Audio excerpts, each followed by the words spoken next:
തദ്ദേശ തിരഞ്ഞെടുപ്പ് അടുത്തു വരുന്ന സാഹചര്യത്തിൽ വീണ്ടും മുഖ്യമന്ത്രി പിണറായി വിജയന്റെ ക്ഷേമ പദ്ധതികളുടെ പ്രഖ്യാപനം കഴിഞ്ഞിരിക്കുകയാണ്. നല്ലതല്ലേ എന്ന് വെച്ചാൽ ഈ അവസാന നിമിഷം കൊണ്ടുവന്ന് ഈ ഒരു പ്രഖ്യാപനം നടത്തുമ്പോൾ അത്ര നല്ലതായിട്ട് നമുക്ക് തോന്നുന്നില്ല. പക്ഷെ മനസ്സിലാക്കേണ്ടത് ഈ ഇലക്ഷൻ ഭേദഗതി ചട്ടം വന്നു കഴിഞ്ഞാൽ ഇതൊന്നും പ്രഖ്യാപിക്കാൻ കഴിയില്ല. അതായത് അതുമായിട്ട് ബന്ധപ്പെട്ട് ആയിരിക്കും പുള്ളിക്കാരൻ പ്രഖ്യാപിച്ചത് എന്നാണ്. നോക്കൂ, എന്താണ് പ്രഖ്യാപിക്കുന്നത്? ജനങ്ങൾക്ക് എന്താണ് കിട്ടുന്ന പൈസയല്ല. അതിൽ ഈ ഒരു ഇലക്ഷൻ പ്രഖ്യാപിച്ചതിന് ശേഷം ഇത് പ്രഖ്യാപിക്കാൻ പാടില്ല എന്ന് പറഞ്ഞല്ലോ. അതിന് മുൻപ് ഇത്രയും ദിവസങ്ങൾ ഉണ്ടായിട്ടും പ്രഖ്യാപിക്കാതെ അവസാന നിമിഷം പറഞ്ഞത് എന്തുകൊണ്ടായിരിക്കും? 2000 രൂപ കഴിഞ്ഞ മാസം കൂട്ടി ഇനിയിപ്പോ 6 മാസത്തിനകം 2500 ആക്കും. ജനങ്ങൾക്ക് പൈസ കിട്ടുന്നതിൽ ഹർഷയെ പോലുള്ള കോൺഗ്രസ്സുകാർക്ക് എന്തിനാണ് ഇത്ര വിഷമം? ഒന്നാമത്തെ കാര്യം, ഞാൻ ഒരിക്കലും ഒരു കോൺഗ്രസ്സുകാരിയല്ല. രണ്ടാമത്തെ കാര്യം, എനിക്ക് ജനങ്ങൾക്ക് പൈസ കിട്ടുന്നതിൽ വിഷമമൊന്നുമില്ല. പക്ഷെ പൈസ കിട്ടണം, അവിടെയാണ് പ്രധാന കാര്യം. കിട്ടും. 3600 രൂപ ജനങ്ങൾക്ക് കിട്ടില്ലേ? ആവശ്യ സമയത്ത് കൊടുക്കാതെ കുടിശ്ശികയിട്ട് ഒരുമിച്ച് കിട്ടുന്നുണ്ടല്ലോ എന്ന് നിങ്ങളുടെ സർക്കാരിന്റെ കാലത്ത് ഇഷ്ടം പോലെ കുടിശ്ശിക ഉണ്ടായിരുന്നു. ഇപ്പോൾ 3600. അവരങ്ങനെ ചെയ്തു എന്ന് പറഞ്ഞുകൊണ്ട് ഇവരത് തുടരണം. നോക്കൂ ഹർഷേ, സംസ്ഥാനത്ത് ഒരു സാമ്പത്തിക ഞെരുക്കമുണ്ടായിരുന്നു. അതെല്ലാം മറന്നുകൊണ്ട്, അല്ലെങ്കിൽ അതെല്ലാം മറികടന്നുകൊണ്ട് ഇപ്പൊ മുന്നോട്ട് എങ്ങനെയാണ് മറികടന്നിരിക്കുന്നത്? കടമെടുത്തിട്ട്. എന്ത് അഭിമാനത്തോടു കൂടിയാണ് ഈ കടമെടുത്ത് കൂട്ടുന്നതൊക്കെ കടം എന്ന് പറഞ്ഞാൽ എന്തായാലും തിരിച്ചു കൊടുക്കേണ്ടതാണ്. എന്ത് തിരിച്ചു കൊടുക്കും? എപ്പോ തിരിച്ചു കൊടുക്കും? ഈ പറഞ്ഞതുപോലെ എടുത്തു കൂട്ടുകയല്ലാതെ തിരിച്ചു കൊടുക്കുന്നതും കട വീടുന്നതും അറിയുന്നില്ല, ഖജനാവ് അറിയുന്നതും കാണുന്നില്ല. എപ്പോഴും കാലിയാണ്. അത് വിഷമിക്കേണ്ട, നമ്മുടെ സർക്കാർ തന്നെ വീണ്ടും വരുമ്പോൾ അത് കൊടുത്തു തീർത്തു. എന്ത് ഉറപ്പിലാണ് നിങ്ങളുടെ സർക്കാരിന്? 100% ഉറപ്പല്ലേ? എന്ത് ഉറപ്പാണെന്ന് പറയൂ. LDF 3.0 ലോഡിംഗ് 80 സീറ്റുകൾ ഇപ്പോൾ തന്നെ വിജയിച്ചു കഴിഞ്ഞിരിക്കുന്നു. പറഞ്ഞതുകൊണ്ട് വാഗോണ്ട് പറഞ്ഞതുകൊണ്ട് മാത്രം കാര്യമില്ല, പ്രാവർത്തികമാക്കാൻ കുറച്ചുകൂടി ബുദ്ധിമുട്ടേണ്ടി വരും. ഒരു ബുദ്ധിമുട്ടും ഇല്ല. കേരളത്തിന് എന്ത് മാറ്റമാണെന്ന് കണ്ടുതുറന്ന് നോക്കൂ. അത് എന്ത് മാറ്റമാണ്? അതാണ് ഞങ്ങൾ ഒരുപാട് വികസന കുതിപ്പ് ഒന്നൊന്നായി പറയാനാണെങ്കിൽ നമ്മുടെ ഈ ചർച്ച മതിയാകില്ല.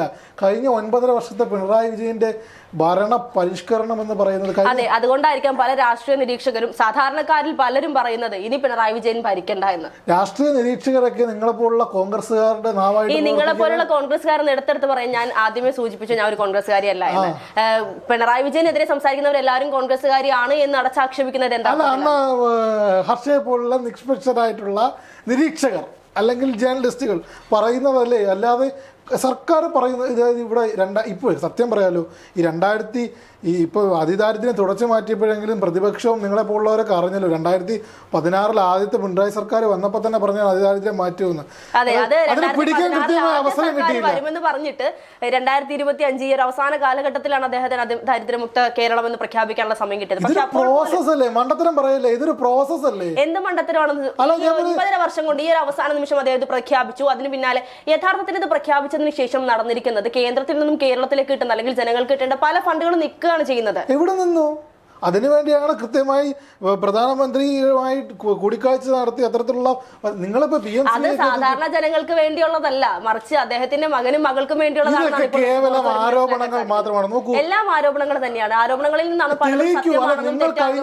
നിങ്ങൾ കഴിഞ്ഞ 9.5 വർഷമായി വളഞ്ഞിട്ട് നമ്മുടെ ബഹുമാനായ കേരളത്തിന്റെ മുഖ്യമന്ത്രി ശ്രീ പിണറായി വിജയൻ അജയനായി അല്ലെങ്കിൽ വിജയശ്രീലാളിതനായി മുന്നോട്ട് പോകുന്ന സാഹചര്യത്തിൽ നിങ്ങളിങ്ങനെ വളഞ്ഞിട്ട് ഒരുപാട് ഇപ്പൊ മകൾക്കെതിരെ SFIO ആരോപണം കൊണ്ടുവന്നു. അതേപോലെ തന്നെ ഇപ്പൊ മകനെതിരെ എവിടുന്നോ വന്നൊരു ED നോട്ടീസ് നിങ്ങളും അത് മനോരമ പത്രമൊക്കെ ഉയർത്തിക്കൊണ്ടുവന്നു.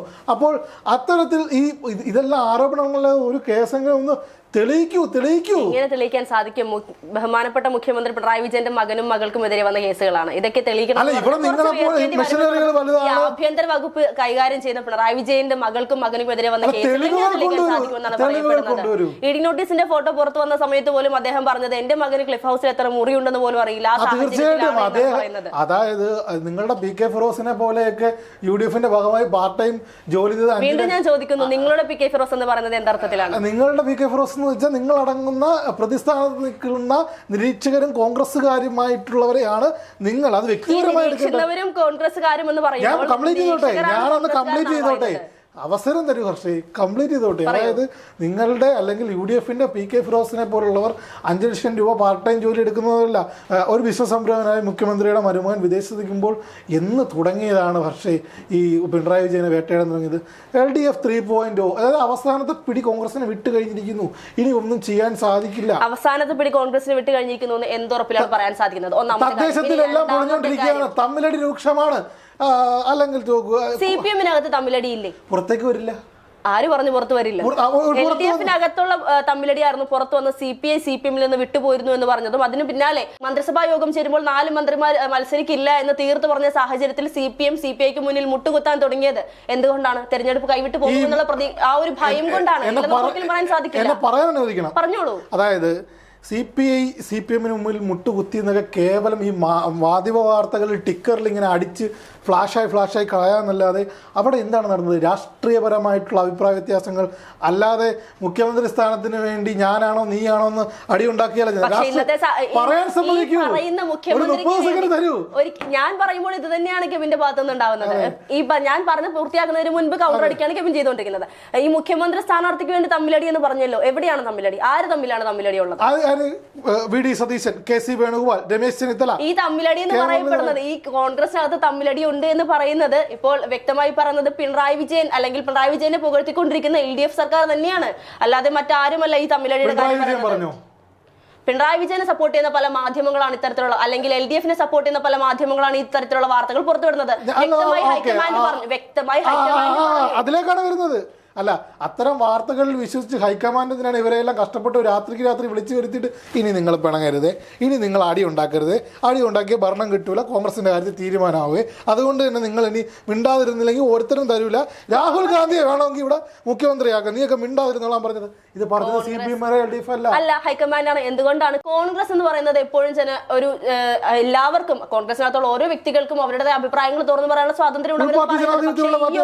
ഈ ഒരു അവസാന നിമിഷത്തിൽ ഇത്തരത്തിലുള്ള അഭിപ്രായ വ്യത്യാസങ്ങൾ പുറത്ത് വലിയ രീതിയിൽ ബാധിക്കുമെന്നുള്ള ബോധ്യം കൊണ്ട് തന്നെയാണ് ഹൈക്കമാൻഡ് ഇത്തരത്തിലുള്ള ഒരു പ്രഖ്യാപനം. കുറച്ച് നേരത്തെ ഹർഷയല്ലേ പറഞ്ഞത് LDF-ഉം മുഖ്യമന്ത്രിയുടെ ഉപചാരതന്ത്രങ്ങളാണ് ഇത് പുറത്തേക്ക് വിടുന്നതെന്ന്? മനസ്സിലായില്ല. അതായത് കുറച്ച് നേരത്തെ പറഞ്ഞത് കോൺഗ്രസിൽ തമ്മിലടി എന്ന് പറയുന്ന നിങ്ങളുടെ ഭാഷയിൽ പറയുന്ന ഞാൻ പറഞ്ഞത് എന്താണ്?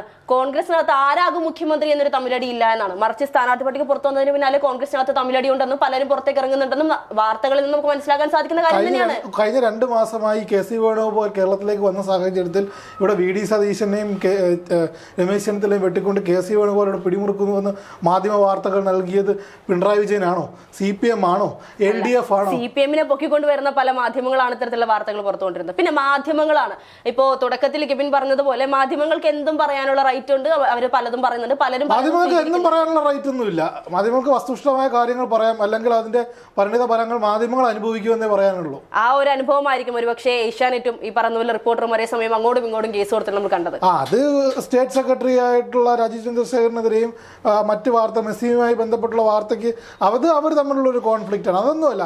ഇവിടെ നമ്മൾ പിണറായി വിജയന്റെ തുടർ ഭരണം ഏകദേശം ഉറപ്പിച്ചു കഴിഞ്ഞിരിക്കുന്നു. 2026 മെയ്യിൽ തെരഞ്ഞെടുപ്പ് നടക്കുകയാണെങ്കിൽ ജൂണിൽ പിണറായി വിജയൻ വീണ്ടും കേരളത്തിന്റെ മുഖ്യമന്ത്രിയായി ഗവർണർ ചൊല്ലിക്കൊടുക്കുന്ന സത്യവാചകം ഏറ്റു ചൊല്ലുന്നത് ഹർഷയ്ക്കും എനിക്കും കാണാൻ കഴിയും. അതെ, നമുക്കത് കാത്തിരുന്ന് കാണാം. അതെ.